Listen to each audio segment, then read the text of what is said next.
Assalamualaikum warahmatullahi wabarakatuh.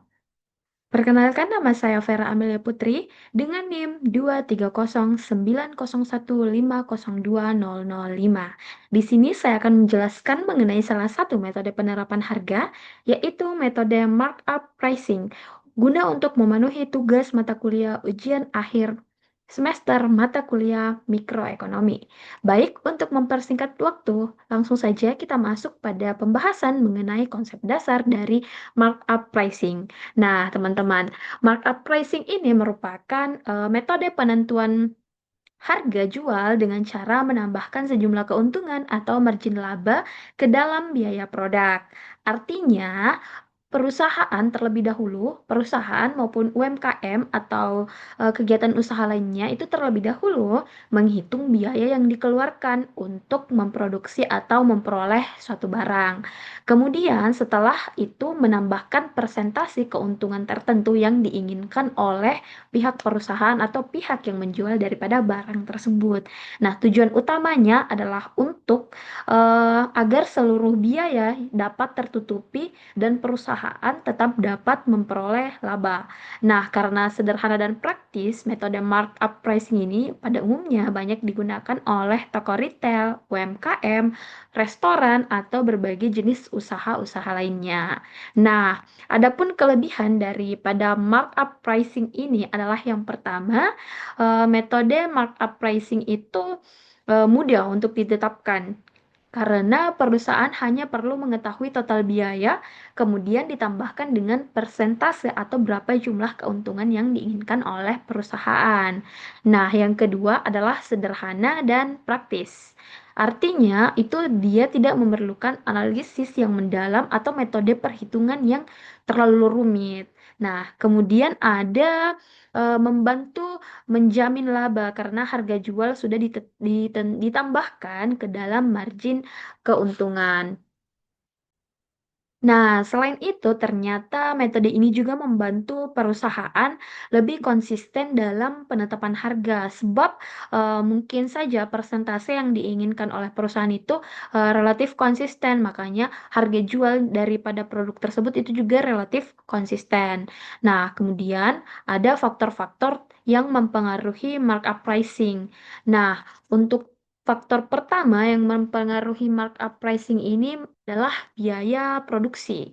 Jadi, jika biaya produksi mengikat, maka harga jual biasanya juga akan naik. Jadi ini akan saling terikat, teman-teman. Ketika biaya produksi naik, maka harga produk dengan metode markup pricing ini akan ikut naik. Nah, begitupun sebaliknya jika turun akan turun juga harganya. Kemudian faktor yang kedua adalah target keuntungan. Jadi semakin besar laba yang diinginkan oleh penjual, maka semakin besar pula markup pricing atau persentase keuntungan yang ditambahkan ke dalam perhitungannya.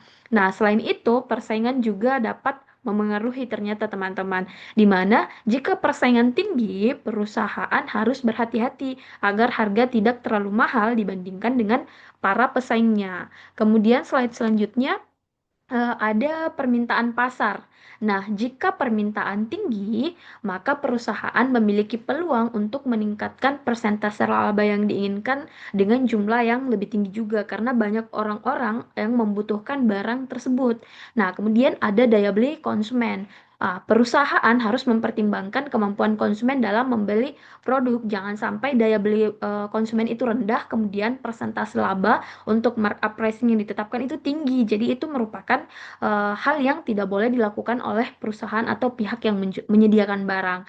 Kemudian ada jenis produk. Nah, produk premium biasanya itu memiliki markup yang lebih besar dengan produk kebutuhan sehari-hari. Jadi tergantung daripada jenis produk itu. Kalau dia kebutuhan pokok atau kebutuhan yang digunakan sehari-hari itu sebaiknya tidak memberikan persentase laba atau keuntungan yang diinginkan itu terlalu tinggi, teman-teman. Kemudian kita maju ke slide selanjutnya itu dalam menentukan markup pricing ada dua metode yang dapat kita lakukan. Yang pertama ada markup on cost, kemudian markup on price. Nah, mari kita bahas satu persatu.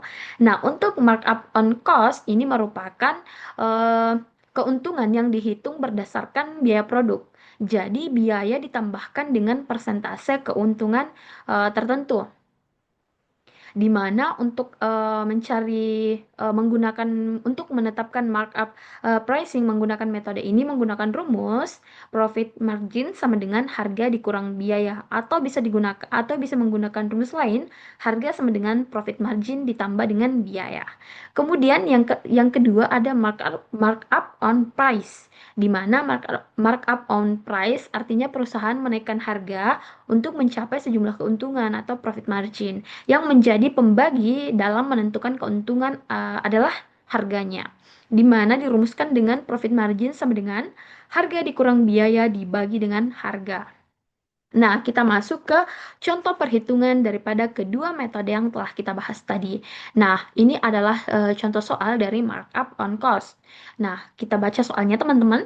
Jika biaya untuk menghasilkan suatu produk adalah sama dengan 3,50 satuan moneter, jika perusahaan menginginkan keuntungan sebesar 25%, dari biaya, maka penetapan harga dapat dilakukan dengan sebagai berikut. Nah, di mana yang pertama-tama itu harga sama dengan biaya 1 ditambah markup on cost. Di mana harganya tadi itu ada 3,50 dari satuan moneter kita masukkan, kemudian 1 ditambah persentase markup on cost-nya sebesar 25% dari soal, maka dari itu 3,50 dikali 1 tambah 25%. Nah, 3,50 ditambah 25%-nya ini kita desimalkan jadi 1 ditambah 0,25, di mana 3,50 dikali 1,25 maka hasilnya sebesar 4,375 satuan moneter. Nah, kemudian kita lanjut ke rumusnya.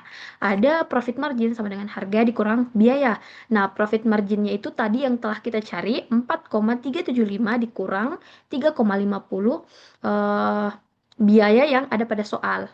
Nah, sama dengan hasilnya 0,875 satuan moneter, di mana angka 0,875 satuan moneter menunjukkan besarnya keuntungan laba yang diperoleh dari setiap produk.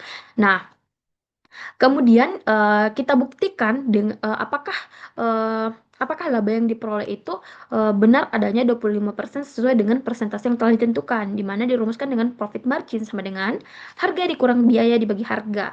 Nah, 4,375 dikurang dengan 3,50 dibagi 3,50. Nah, hasilnya setelah dikurang 4,375 dikurang 3,50 hasilnya 0,875 dibagi 3,50 maka hasilnya adalah sebesar 25%. Nah, selanjutnya kita melangkah ke contoh soal markup on price, di mana sama seperti dengan contoh sebelumnya, jika biaya untuk menghasilkan suatu produk adalah sama dengan 4,00 satuan moneter, keuntungan sebesar 25% dari biaya dengan menggunakan markup on cost adalah setara dengan memperoleh keuntungan sebesar 20% dengan menggunakan metode markup on price. Nah, dirumuskan dengan profit margin sama dengan harga dikurang biaya dibagi harga. Kemudian 5,00 ini didapatkan dengan cara yang seperti ini teman-teman, seperti langkah pengerjaan awal dari metode markup on cost yang menghasilkan 4,375 satuan moneter itu cara kerjanya sama dengan cara yang tadi, maka memperoleh hasil 5,00. Nah, di sini saya langsung masukkan saja untuk mengefisienkan waktu. Jadi 5,00 dikurang 4,00 dibagi 5,00 sama dengan 20%. Tetapi jika diinginkan bahwa keuntungan adalah 25% lebih tinggi dari harganya, maka harga produk harus sama dengan 5,33 satuan moneter. Dengan rumus profit margin sama dengan harga dikurang biaya dibagi harga. Nah, harga ini dikurang dengan 4,00 dibagi harga sama dengan 25%. Atau 0,25 harga sama dengan harga dikurang 4,00. Di mana 0,75 harga sama dengan 4,00. Nah, untuk harganya 4,00 dibagi dengan 0,75 sehingga menghasilkan hasil 5,33 satuan moneter seperti yang saya bahas di atas tadi teman-teman. Sehingga profit margin yang rumus awalnya tadi, harga dikurang biaya dibagi biaya sama dengan 5,33 dikurang 4,00 dibagi 4,00 sama dengan 33% daripada biaya yang dikeluarkan. Nah, selanjutnya Mungkin itu saja pembahasan dari saya mengenai konsep dasar dari markup on price sampai ke beberapa cara-cara perhitungan daripada markup pricing itu dengan menggunakan dua metode tadi ya teman-teman. Jadi dapat saya simpulkan bahwasanya markup pricing ini merupakan metode penetapan harga yang sederhana dengan menambahkan persentase keuntungan pada biaya produk. Metode ini memudahkan pelaku usaha dalam menentukan harga dan memastikan adanya laba, sehingga banyak digunakan terutama oleh UMKM. Namun, dalam penerapannya, markup on pricing tetap perlu mempertimbangkan faktor seperti biaya, persaingan, kondisi pasar, agar harga yang ditetapkan tetap kompetitif dan sesuai dengan daya beli konsumen. Mungkin itu saja presentasi dari saya. Apabila terdapat kesalahan, saya mohon maaf. Mungkin itu saja dari saya. Terima kasih. Wassalamualaikum warahmatullahi wabarakatuh.